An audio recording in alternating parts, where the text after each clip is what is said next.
Parker Fox. Ciao, ciao. Yeah, man. Flashing them things. Come on. Thank you. I appreciate it. You see him. I did. I saw him. We couldn't do it for the Wolves. So. I know. Your tarp was off. We'll be back. Wolves will be back. We'll be in the studio. Oh, yeah. We'll be hanging with the homies. Kyrie Irving. Get Kyrie, maybe KD. It'll be sweet. Yeah. Maxo, your thoughts?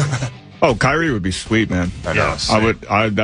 I think that's the most realistic one because there's so many other suitors for Giannis now. He's a suitor. It's going to be tough. Yeah, It'll Giannis be Randall and a pick is what I would guess. Yeah.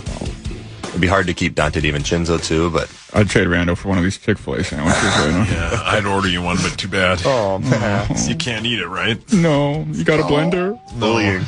All right, Hawk, on the scale of 0 to 100 in terms of embarrassment, how would you rate your first pitch when you threw it that time and you were not happy with your performance? Embarrassment, I would say it was a 7 on the embarrassment scale. 7? I was really embarrassed. Yeah. And Parker was there. I was there. He was standing right You were there. there. I was there. Now, Parker, just a handful of days ago, you threw a first pitch and flung it right over the plate. I did, but it was a lob. It was probably a 34-mile-an-hour meatball right over the plate. So you didn't give her hell? I didn't give her hell. No. I went up to go. I was like, I'm going to get in the stretch a little bit, maybe wind up, and got up there, and the nerves started kicking in. And I was telling you during the break, like, you don't experience that unless there's something on the line and there's competition. And I hadn't felt that since playing last, and I kind of got a little nervous and just threw the lob over the plate. But it got there, and it was right in the strike zone, so we'll take it. So Parker and I just had a 30-second conversation about this. I want the rest of the dudes in the room to comment. This is like such of a man take. Give it to me then. Yeah, let's hear your man take. How important to your life How about those Dolphins? is competition? Dude. Of any kind. Just competition in general, where you have to be competing, even if it's playful competition, but you have to have I'm trying to be the best at go-kart racing, or I'm trying to be the best at golfing, or I'm trying to be the best at poker, or Mario Kart. I just feel like competition matters in male lives more than maybe it should, but I don't even mean that you're fighting for money or status. Just, you got to have something that you're trying to improve on, I think, always. Yeah, I think agree. that helps. I'm happy Taylor's asleep because she would say that she's probably more competitive than me, but she really, she is. Every time we play a game of cards or we do anything, it's always competition. And I think, obviously, she's at the level she's at because of that. But, I don't know. I feel like it can be in both, but I definitely think there's a man, competitive energy. I don't know if it's a man thing or not, but I know that I am much happier if I have competition and or at the very least a goal that I have to earn. I'm much, much happier because that's been one of my issues here in my early and now mid-50s is I used to have this goal. Obviously, the goal was to be the #1 morning show. I used to have a goal to try to get a record deal. Luckily, we've been lucky enough for the morning show thing. And the record deal thing never happened, and now that is never going to happen. And I've been walking around doing 700 things that I moderately cared about. And then instead of a couple that you really care about? Yeah, instead of really being driven. And I would wake up and go, I guess I could go do that. And that's not the same as, man, I want this thing. Let's freaking go. Right. Yeah. And getting back to working out really helped. And that's #1. But then realizing that just because I'm 55 and I can't ever and never will get a record deal doesn't mean I can't still pursue being great at what I love doing, which is singing, right? Yeah. So I set that goal out there again, and it's made me much happier. So I don't know if that's an answer to your question, but it's an important thing for me anyway, man. I am goal-driven. And in a way that is competition. You're even if you're, quote, competing with yourself, there's some kind of a metric that you're trying to surpass, right? It's the argument I get in with my wife all the time when we play Scrabble, and she's never beaten me. And I'm not even saying that to brag, but it can, we've talked about this in the past, she'll be like, well, yeah, but you always try to get triple word scores. I'm like, yeah, that's the point of the game. 100%. I have no fun if we're not trying, right? Yeah. If the point of the game is let's just put letters on the board and then we'll just do this for an hour and a half and move on with our life. How is that fun at all? If we both try our best and she beats me, fantastic. But we have to try. Yeah. I don't understand why that would be. So she's always said that, when we first moved into our neighborhood, she goes, I guess the guys at the clubhouse play cards like once a month. And I'm like, oh, dear God, no. She goes, but you love poker. I go, that ain't poker. I'm like, I'm not playing $20 tournaments with a bunch of guys that don't know what they're doing. She's like, it's the same thing. I go, oh, no, it isn't. I go, that would be a freaking nightmare for me. You say this to him all the time. I'm going to say it to you. Angie's a saint. Yeah. Thank you, Hawk. But because that would just be playing cards and we're just having fun holding cards. That's not actually competing. Yeah, you're not trying to do it for fun. That's why, honestly, Sauce, you baffle me. You baffle me because I don't understand how you love golfing, but you don't keep track of your score. Like that would make me so uncomfortable not knowing if I'm improving. Yep. Not just to go like, oh, I definitely know I'm better than this player and this player. I would just, for my own metrics, be like, am I getting better? Yeah. I would want to know the score. Competing against myself.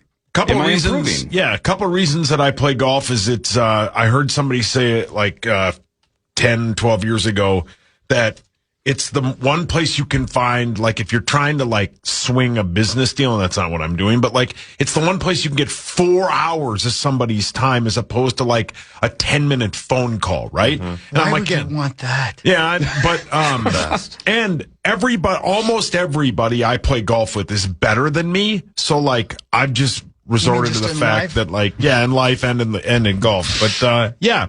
I just like the company. I like playing it. I like ripping. I like, it's fun. Yeah, it's fun to play. Parker's better than I am. It's fun to play with him. But if somebody guessed, if you had to guess what your handicap is, and I mean on the golf course. what? Spain. Hold on, can I go first? No, not math or English. No. I mean on the golf course. Like a struggle. Yeah. What would you say your handicap is? If I tried, like if I was like, I'm going to play my best. I'm not going to rip Rosie the whole time. I'm going to put my mind to it. 20? I agree. Yeah. I think you're even better than that. Appreciate that. So that means you shoot like 92-ish? Yeah. Is that what a 20 handicap means? If I tried and after like 2 bad shots didn't say, I'm picking up, I'm done, right? I do that a lot. So if you truly, for the rest of this summer, kept track of every round. I think you'd be better than that. And, Appreciate that. And then started to really see what your score was because you truly kept track. Don't you think you would slightly get better because it would motivate you to be like, am I really shooting 98? I'm better than that. Yeah. Don't you think keeping track of score would make you get better? Because I think it would. By definition, I think it would. Because then every time you shot worse than that, you would be like, man, what am I doing wrong? Then that's the argument of like the product versus process thing, right? Where he's focused on getting a number versus like actually how his swing feels and how he's contacting the ball and if he's putting well. Like, I get where you're coming from of like that number is a goal to reach, but also then there's like the thought of like, forget about that and let me work on my swing and actually have the technique in the sport. Sure, but wouldn't 2 or 3 times a year you still want to keep track of score to see if the process is working? Probably, yeah. Strange. Yeah. But hey, man, whatever works for you. Yeah. It's working for you. I just like the company. But I'm with you. Just to cut business deals. I'm with you on the poker thing. Sometimes, yeah. Like, I don't have any urge to go play a pickup basketball game. Because it's like, why? Well, yeah, my knees are terrible. Oh, Rosie. You don't miss that aspect because you get into it and you know the business of it and you know the ins and outs. So, yeah. This is KFAN News with Chris Hockey. That's right. Presented by the St. Paul Saints. Love the St. Paul Saints. Lots coming up, including a Father's Day, of course, which is June 21st. A Father's Day ticket package, which is a game ticket and Saints baseball and much, much more.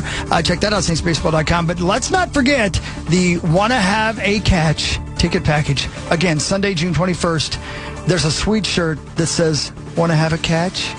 St. Paul Saints. It's an awesome shirt. Please, could I, please get one of those T-shirts in size small, please? And you'll also get to meet, or at least see, or been in the same area as John Kinsella, the dad from Field of Dreams. SaintsBaseball.com. It's all happening. SaintsBaseball.com. They'll be back in town on the 16th. Thank you. Not much time for a lot of stories in the news today, so I'll just give you perhaps my favorite of the day. Another bear attack. Black bears are just one of the number of potentially dangerous animals that boast a sizable population in California. Attacks involving humans are relatively rare, but one couple that resides in the state is recovering from injuries they sustained after harnessing a water bottle and the handle of a hatchet to fight back against one of the big black bears that got in a scrape with their dog. course, they say that there's anywhere between 49,000 and 71,000 of those animals in California. Lots of them. They tend to be more of a nuisance than a threat. But it's gotten kind of out of hand this year. Yosemite, up in the California mountains as well. Been lots of bears attacks. This one attacked a doggy, and they fought back with a hatchet. Got a little bit of mauling themselves, and the doggy escaped the incident without injuries. Well done. Now, we know Tommy was once attacked by a shark's shadow. He was. Shadow. It got real close. And he claims he was a shark attack, quote, victim. That's yes. Right. Because he believed he saw the shadow of what could only be described as a 25-foot great white shark. Yes. Yeah. Have any of us here even remotely been close to animal danger?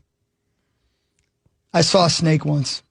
That's probably close. Pretty good. Parker, anything? We had a rib night in Tahoe, and me and my cousins decided to throw the bones of the ribs off the back of the porch. Mm-hmm. About an hour later, a group of bears was surrounding the house. So not really Are an immediate. you kidding me? Not really an immediate danger. It didn't take long. But Did you didn't know take Tommy long. was in town? Yeah, I knew Tommy was in town. Were they what are the brown bears called?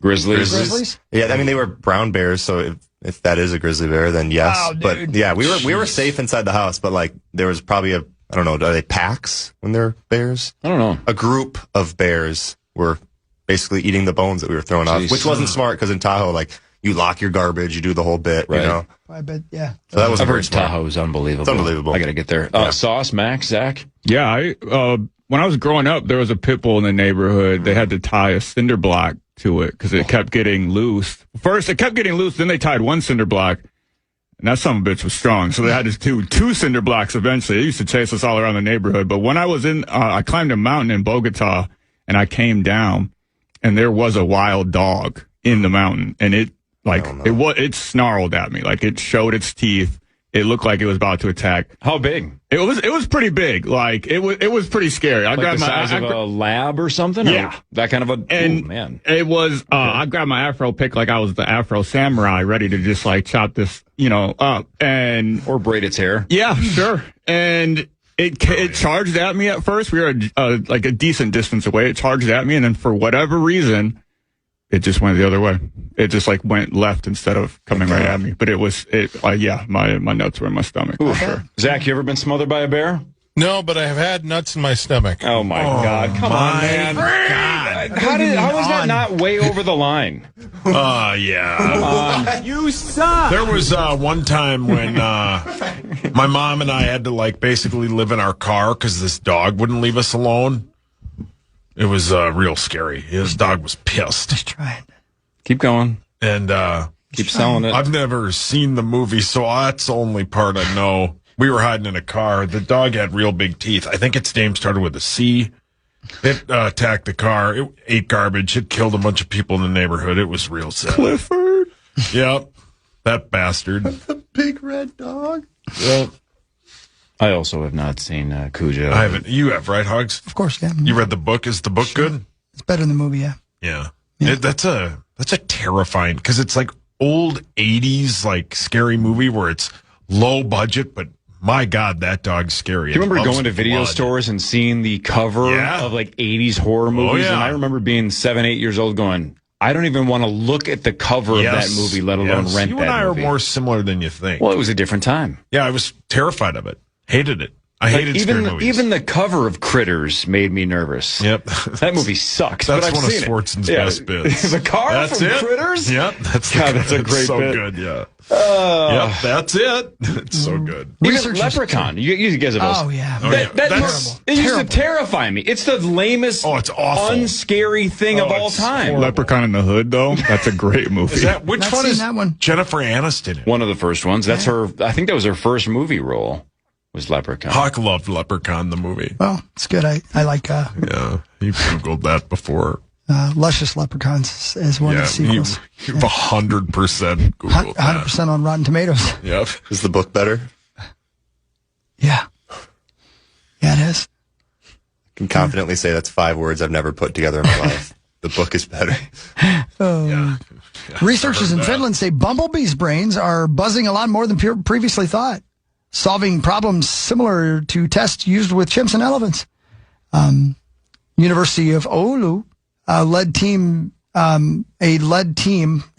University of Oulu led team says untrained bees moved a small ball. I've seen the video. Have you under seen a this? fake flower. It's nuts. Climbed on that ball and reached sugar water that was overhead. Yeah.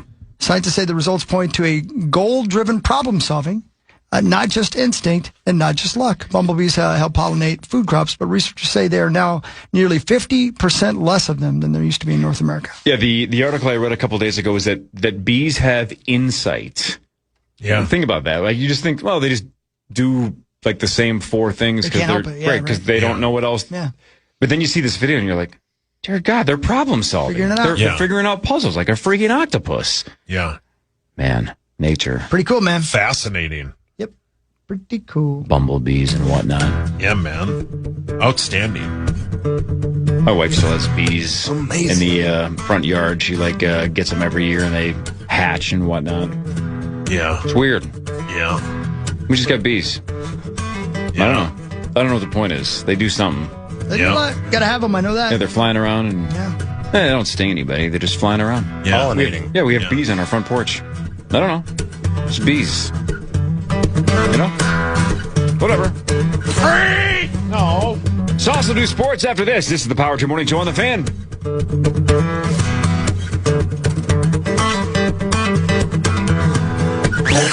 Hey, it's Chris Hockey. You're welcome, Nordo. And it's official. The Power Trip's 25th birthday bash is on at Treasure Island, November 5th and 6th. Friday's show is open to everyone with the initials game and a trip to Vegas up for grabs. Thursday's comedy show featuring Kelsey Cook, Chad Daniels, Cy Amundsen, and Tommy Ryman is full. But you can join the wait list now. Just go to KFAN.com/25. That's 25. Man, it's going to be sick. It's going to be awesome. It's going to be absolutely stacked and packed at TI in November for those 2 shows. Again, shout out to our friends Kelsey and Chad and Cy and Tommy for helping us out. That's going to be awesome. Huge. Can't wait. It's going to be so cool. Yeah, man. All 4 absolute killers. They're awesome. It's time for Fan 5 on the Power Trip. Let's see here. The Hurricanes scored 3 in the first. The Golden Knights scored 1. Vegas, though, scored 2 in the second to make it 3-3. Vegas is outscoring the Hurricanes 9-1 in the second period of the Stanley Cup final. But then in the third, the Hurricanes scored 2 to close it out, to close out Game 4, 5-3, and even the series 2-2. Game 5 is tomorrow in Carolina at 7. You can hear that right here on The Fan. Yeah, a lot of heart from a very desperate Hurricane squad. You can't go down 3-1 in the Stanley Cup final. I think the last time somebody came from 2 games down, it was like 1942 or something. So they needed to win.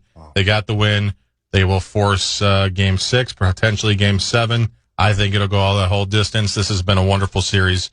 Both these teams very evenly matched. And hey, credit to Bussy, the goaltender for Carolina. It's the first time coming in and playing very, very well in relief of Frederick Anderson. So, you say Cedric? Cedric Anderson, yes, Cedric. Frederick or Cedric? Cedric, yeah. Cedric. Cedric? I mean, whatever. You can say it either way. Oh, you can say it either way. Okay, got it. You pick. You've been around the industry long enough. Cedric? Okay.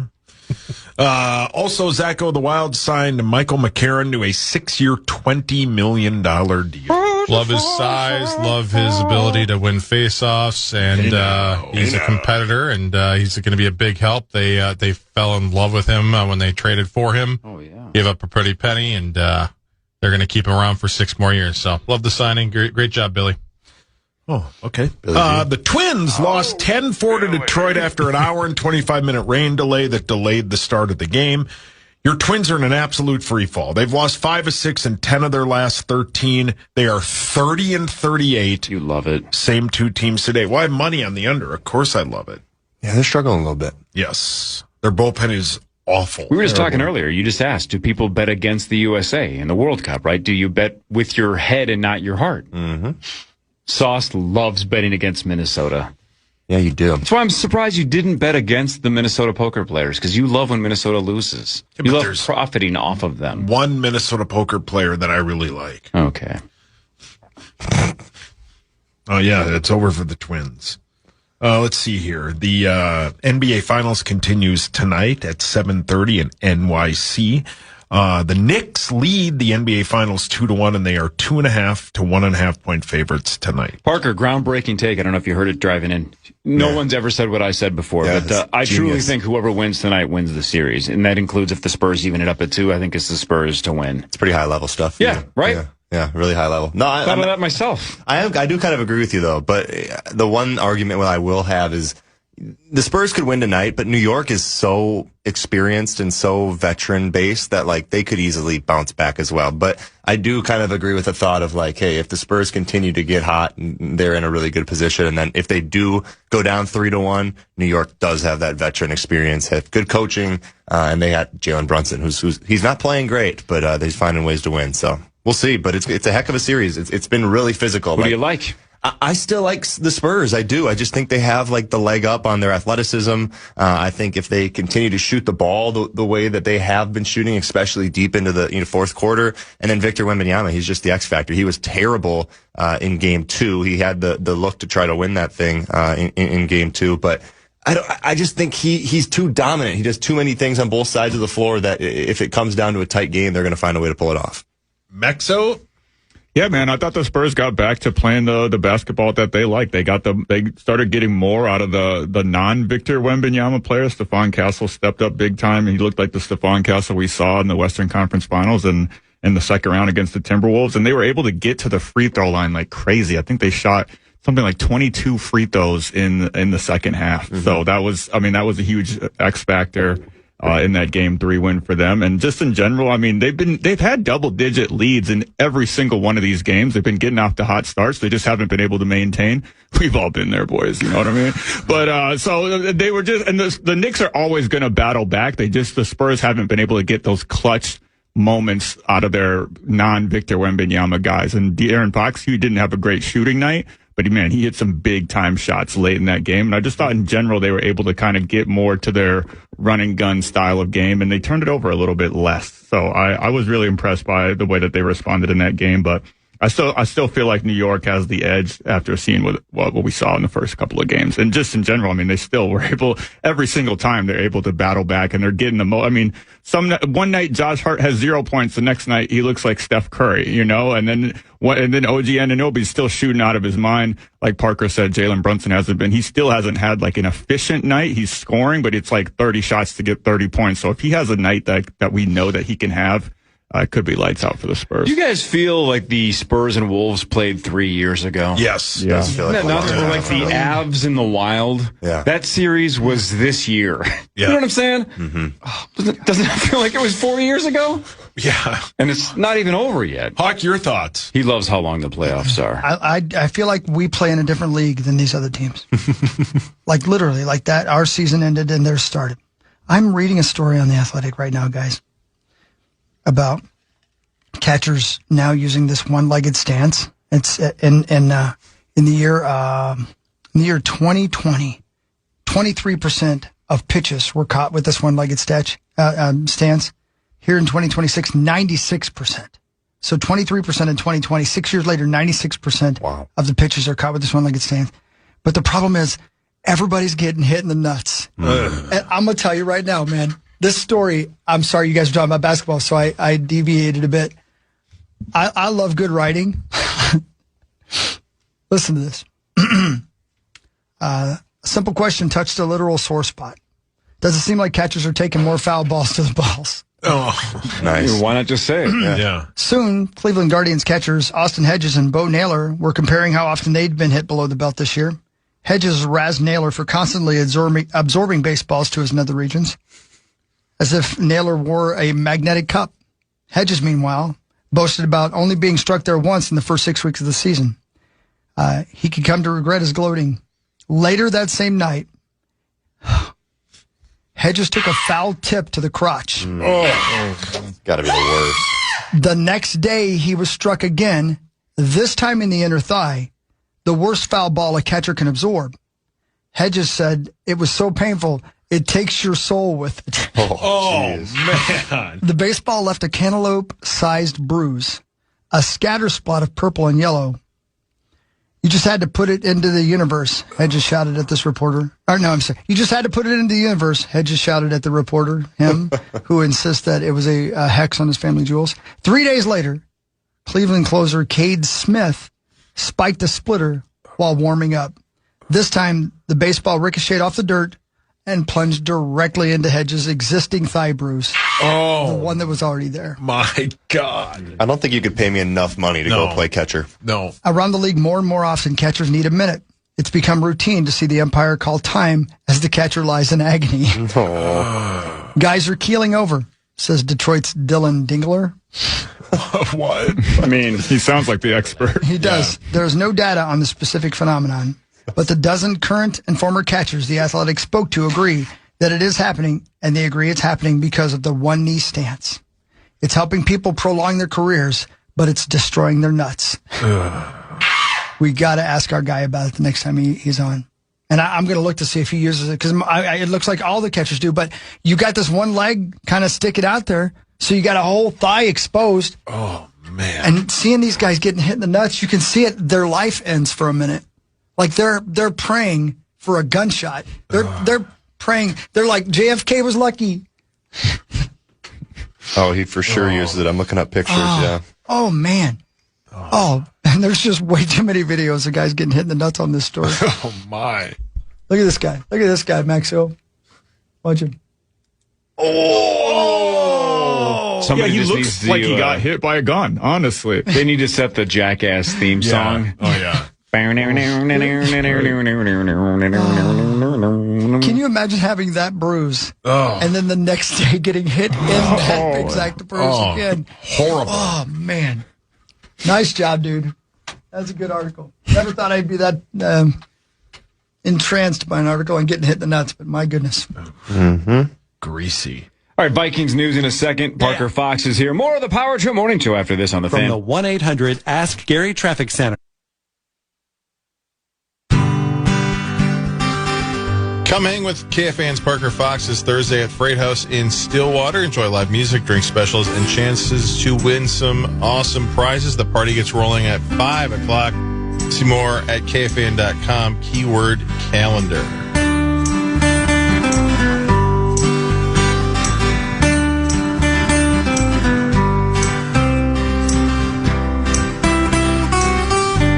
So, Parker, that's tomorrow. You're at the Freight House tomorrow. 5 to 7. That's right. Freight House tomorrow, downtown Stillwater, which I love. Matamida kid, so go to Stillwater often, and it's beautiful down there, right on the river. Partied there many a time. I'm sure you have. Great spot. Freight House. Yeah, you did party back in the day. That was a long time ago. Back in the day. I remember the days when you were partying. Way back in the day. You're not going to walk up a flight of stores. Not anymore. Yeah, but turning 21, what do? You go to the Freight House. Yeah, it's sweet. Sure. It's fantastic. You're right on the river. Let me tell you. Beautiful patio. I'd like to play a gig out there sometime. You should. I'd like to see you play a concert. Great. I'd like to see you play a concert sometime. Play some bags. Whoa. Enough, Zach. Little cornhole. All right. That sounds so good. It's time for Vikings news on the Power Trip, presented by Your truck accessories. Let me tell you guys right now, we got some Vikings audio for you because it is happening. Mandatory minicamp. And guess who's the top story on every NFL Network sports story that there is going on? Andrew DePaula. Close. He's the best. I love that guy. I do too. It would be the quarterback controversy. Oh, sure. Oh, yeah. That's happening right now with your Minnesota Vikings. Kyler Murray, JJ, Mack. And, of course, I played this earlier for you. Kyler, he's having a hard time because he's got to split the reps, and I understand it. Being a perfectionist is tough, especially in sports when, playing baseball, playing football, you're going to fail. Like, it is what it is, and we all deal with it. But I think, yes, in a sense, yes, how you deal with it and how you, persevere through times of adversity is obviously what makes an athlete who they are, because we're all going to fail. Now, having to split reps, it's me already being behind, not getting the amount of reps that, you would typically want a guy to get learning an offense. That's probably the toughest part, just, again, going back to the past, being in control of everything, understanding what we were already doing because I was comfortable within the system. Now coming into the new system, learning on the fly, trying to play fast, efficient, and let it loose. while learning is pretty, that's the toughest part. I'm sorry, I'm still not listening because it's Danny McBride's the closest, but I still can't place it, and it's just going to bother me. I just forever. hear Danny McBride now. I really do. It's the closest one. Well, who do you hear when we play JJ Mack answering the same question? How are you with splitting reps? Those reps being distributed are something out of my control, and the only thing I focus on is that next rep, and keep it as simple as that. Oh, it sounds like Brian Luttrell from Backstreet Boys. Interesting. Dead ringer. Yeah, well said. Somebody asked them the hard question, though. Do you wish to be traded, JJ? I think I made it very clear I wanted to be here before I got here. And I love this organization. I love the coaching staff. I absolutely love these players to death. This is where I want to be. I feel like I can thrive in this system. And, it's just, everything played out exactly how I wanted it. I wouldn't want anything else to change. I love this. Yeah. I know. I think if this is just a... Why do you have to fart when you're talking? That wasn't me. Sauce. Just finish your point. Please. Okay. I know you can't control your bowels. Here's what I love about this show. What? You guys ready? Yeah. I say 3 words, and all of you but Max attack me. Bonus when this movie ends. Like when you bought a ticket to Titanic, you know that the ship's going to sink. Bonus went on a 9-minute charade about churches. That's not what that is, and all of you were like, a charade? Do a charade. a 9-minute... Charades would be tough on the radio. Okay, 2 words. It's a movie. He went on a 9-minute chat about 9-minute charade. See, and you wonder why we don't have faith in the rest of your sentence. But do me a favor and just fart again. No, I forgot what I was going to say. I wonder why. 2 things. Thank God. 2 things. Thank God. Just relax. Hold on. Who are you talking to? Everybody that's judging me in their car. Come on, Wilson Phillips, get to it. Paul, your hands up. You asked Carney Wilson. He would give it to her 6 ways to Sunday. Okay. Yeah, he would. 2 things. Yeah, he would penetrate the green M&M. He doesn't care. He's got legs. Hey, no, the green M&M is thick, though. He's seen that. In Hawk's defense. He's definitely Googled Stand that. up for my client. Yeah. Brilliant. Okay, 2 things. Yeah. Relax. You didn't say yes. Would you stop Frankie Goes to Hollywood? Yeah. Okay, 2 things. We know. 1, I get what Kyler's saying, and I also understand why they keep saying and doing this as a competition. How long are you going to talk? God, that's been a Let my 9-minute charade continue. Yeah, do a 9-minute charade. And That's so good. but if they come out tomorrow and they're like, hey, Kyler Murray, once we start training camp, will be the starting quarterback. They kill any trade value J.J. McCarthy has. Exactly. That's why. That's why this is still going on. GMs aren't dumb, though. They know what he's worth. Right? Sure. Do you think a training camp battle is going to turn a 5th rounder into a 2nd rounder? No, but I think... They know how good or bad he is. I mean... Or at least how good or bad they think he is. Yeah. But how much impact does getting a new GM have on that? Well, I think that's going to be their excuse to trade him. What was point 2? What? You said 2 things, like 8 times. About 8 times. About 8 times. So the first one was that you understand Kyler's take. Yeah, Kyler should be... They should just name him the starter so we can move on with this charade. They should make him the starter. The 9-minute charade? And then 2, the what? The starter. Sorry if I mispronounce it wrong. And then the second point is that the trade value is the trade value thing. Okay. Yeah. So that was point 2. Yeah. I thought it was just all one big point. I think you went 2 for 2. Well done. Oh, wow. Yep. Thanks, Parker. Yep. You were How long are you going to talk? Not 9 minutes about church. So now you're ripping bonus. No, I'm just saying. Sometimes people just go and go and go, and you guys are like, man, this is great. And then I go, I want to talk Vikings. Shut up. Don't care. You're dumb. Move on.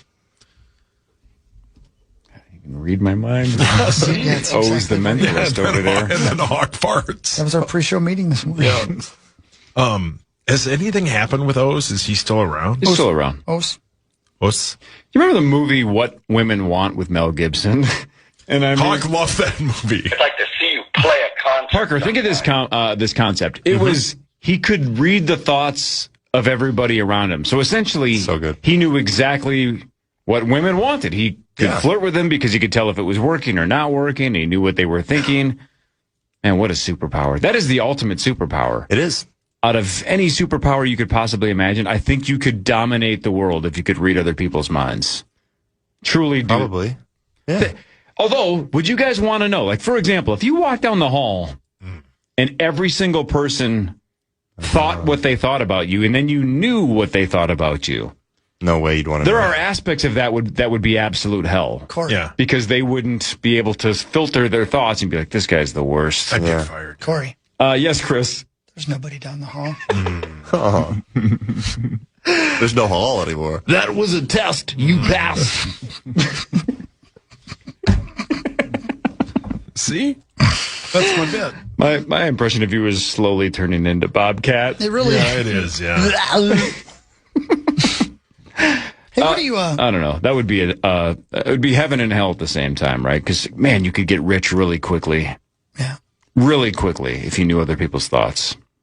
Yeah. Are you guys caught up at all in this Texas A&M story?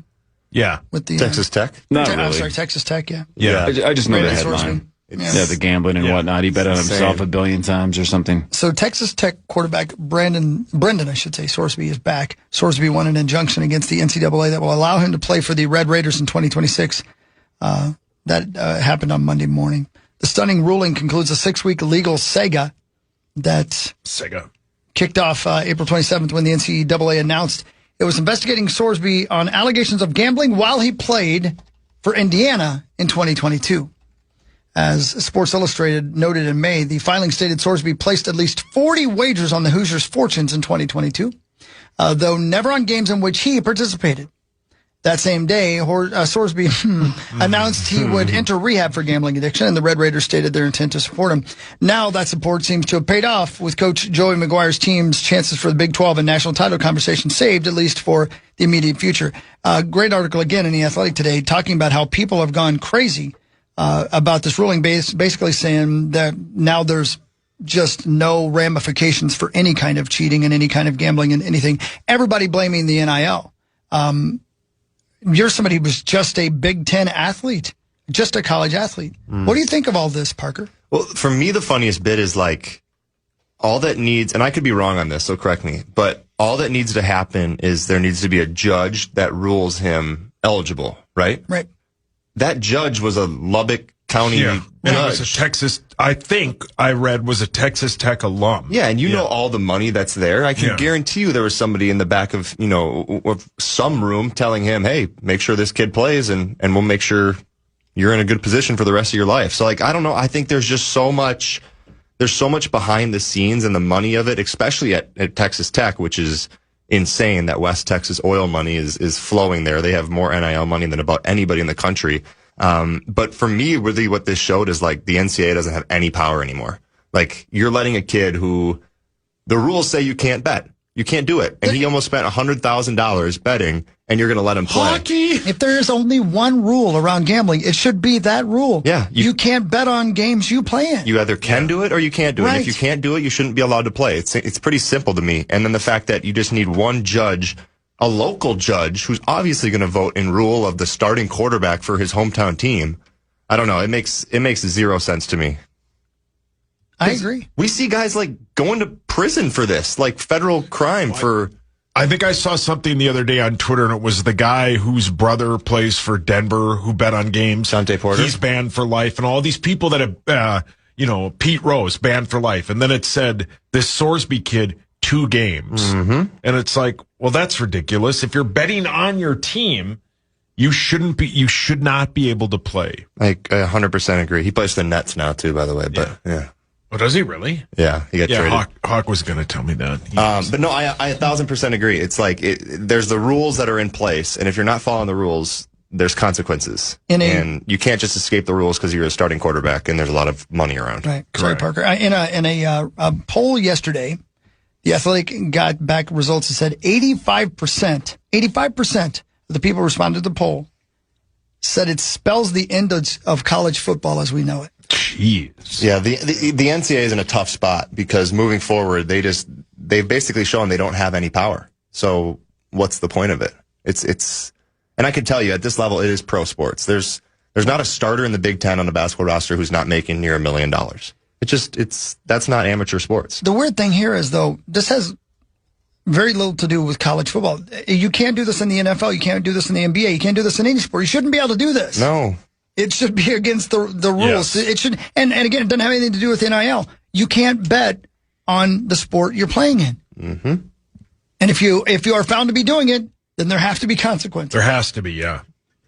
He's projected by some mock drafts to be like a mid-first rounder. Oh, yeah. Well, that's the reason they wanted the ruling, Corey. Yeah, because if he sucked, they wouldn't care. There's this website that is basically an aggregate that has a whole bunch of different mock drafts. Like, this guy has him going 12th to the Vikings. You know, like, so, you know what I'm saying? So, like, this is not he's like getting reps for us right now. Yeah, exactly. Right, yeah. This is not some slappy. This is a guy that is a first or second round pick. So he's I don't know about that. And might have. We know you're on JJ's side. And almost kicked his career away from gambling. Hey, listen, gambling's a problem. It's an addiction. I get that. I really. He was in an inpatient facility for 35 days. For sure. But again, as somebody who has an issue, if you do the crime, you've got to do the time. Mm-hmm. There have to be rules. If not, it doesn't make any sense to me. It can't be 2 games. And it's just such a slippery slope. You let this kid get away with it, it could just be everybody. But then anybody. There's also the education thing of like, hey, you're giving a 18 to 22-year-old kid, in this guy's case, $6 million to play quarterback. What do you think he's going to spend that $6 million on? Right. Right. Chicks and gambling. Dude, I hadn't thought about that angle. That's a very good point. You know what I mean, Hawk? Yeah, there's no guidance. There's no education on, hey, this is what you should do with your money. You should put it in a 401k, Roth, like all that kind of stuff. I'm going to go buy a chain. I'm going to go gamble. But stories like this also bring out the worst in like sports media. Like I watched Sports Center yesterday, and I forget the dude's name. The guy, he used to play college football. Charles Manson? He went on no, Reggie Bush. No, but he Dusty went on like this 10-minute category. Birdman? Charlie had a 4.440. Yeah. He was a beast. That was a long way to go for a bad joke, just to rip sauce, but I had to do it. I wasn't listening. Exactly. See? Some guy in Sports Center, category. Oh, got it. Got it. Yeah. Way to problem solve. Got it. Yeah. You got there. Yeah, sorry. Anyway. I knew you were going to rip me. There you go. Apology accepted. You weren't watching. Well, I missed 3 days. My spots missed, and I missed 3 days. I got to catch up. My quota is my quota. You know, don't it's in my take contract. it out on me. I would have responded to your email. Well, one person did out of 10. One. Did Cedric? You're like Julius Randle. Well played. 1 for 10? Did Cedric? Oh, my gosh, man. No, I don't think we have a Cedric that works here. That can't be right. It's not Cedric, is it? I don't think so. What is that guy's name? Isn't it Cedric? That can't be right. I don't know. Now Guardsy's going to text us and say, my brother-in-law wants to know what the Cedric bit is. You can tell him. Man. But my ears were deceiving me. But alas, they were not. They were not. Fan 5 in a second. Headlines later. More with Parker Fox in the Power Trip Morning Show on the Fan.